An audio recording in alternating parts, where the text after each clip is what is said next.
All right, welcome back to another explainer. Today, we're stepping into the ring as your completely impartial referee for a truly high-stakes decision. If you're a student, a parent, or just an education enthusiast, you know that choosing between the British and American educational systems can feel, well, incredibly daunting. Both systems are absolute giants in the global education sphere, but they take fundamentally different paths to get students ready for university and beyond. So today, we're going to break down the sources, compare the data, and give you the clearest possible picture of what each path actually entails. Here is the roadmap for today's explainer. We're going to kick things off with a big curriculum choice, then go inside the British system, take a look inside the American system, break down the real-world stress, cost, and flexibility, and finally, look at bridging the divide. Let's get into it. Section 1, the big curriculum choice. To really understand this dilemma, let's look at a very direct, honestly kind of urgent question posted by a 9th grader on the r/IGCSE Reddit forum. It perfectly captures the sheer anxiety surrounding global university admissions right now. You aren't just picking a class schedule here, you're essentially choosing an entire academic philosophy. The pressure is just monumental. User Ghazi the one wrote, "So my school has a system which is when you reach the 9th grade, you have to choose between the British curriculum or the American curriculum, and I don't know what to choose." They're standing at this massive fork in the road, right? British IGCSE track on one side, American SAT track on the other. And like so many teenagers, they're just desperately looking for a lifeline to figure out what each path actually demands of them. Moving to Section 2, inside the British system. So, the British system is this highly structured, chronological journey that's neatly categorized by age into specific key stages. And you can see how the stakes really ramp up here. At Key Stage 4, students tackle their GCSEs or IGCSEs, and then at Key Stage 5, they move into the intense, highly specialized A-levels. It's a system entirely built on a very clear, rigid progression. Institutional sources, like Cambridge Homeschool Online, argue that this framework provides a totally first-class education. And the absolute key feature here is early, deep specialization. Students don't just graze on a whole buffet of subjects, they pick a lane early on and dive incredibly deep. The assessments are rigorous, they rely heavily on strict external exams, and the whole thing is designed to intensely prepare students for prestigious global universities, places like Oxford and Cambridge. And the absolute crown jewel of this whole system is the A levels. Brilliant International School notes this is a nearly 70-year-old qualification accepted in over 125 countries. You take AS levels in 11th grade and A2 levels in 12th grade. But here's the catch. There are literally 0 compulsory subjects. You only study what you want, but you have to study it at a highly advanced level. That intense depth is exactly what makes these students super attractive to excellent universities worldwide, basically because they show up pre-specialized. All right, Section 3, inside the American system. Now, the timeline on this side looks a bit different. You've got your elementary, middle, and high school phases. But unlike the British system's strict national standardization, the American system is inherently decentralized. It follows guidelines set by individual states or local school districts rather than a single massive national mandate. The really crucial point to understand here is that the American system heavily favors breadth over depth. It's all about a holistic approach. Students take a wide range of electives, and there is a massive cultural emphasis on sports, arts, and extracurriculars. Plus, you aren't just judged on one terrifying high-stakes exam day. Your grade is built continuously through internal assessments, like projects, essays, and group work, which sit right alongside those standardized tests, like the SAT or ACT for college admissions. 24. So, what does that number mean? Well, that's the minimum number of credits a student typically needs to rack up over 4 years of high school, grades 9 through 12, just to earn their American high school diploma, according to institutions like Brilliant. You get a credit by successfully completing a course over the whole year, which essentially rewards consistent, long-term effort rather than just cramming for a final.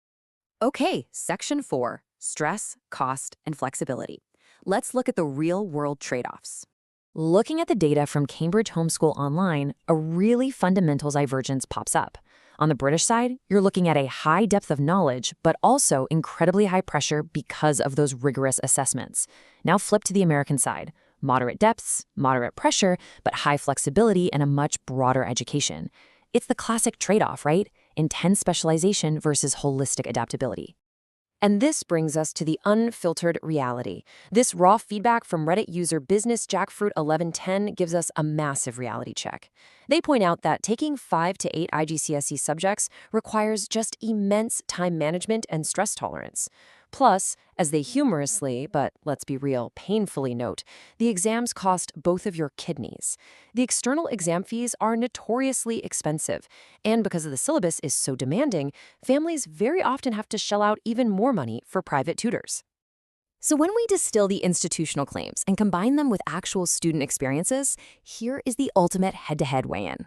The British track offers a very predictable syllabus. You know exactly what's coming, but you absolutely have to handle extreme exam stress and potentially expensive tutors.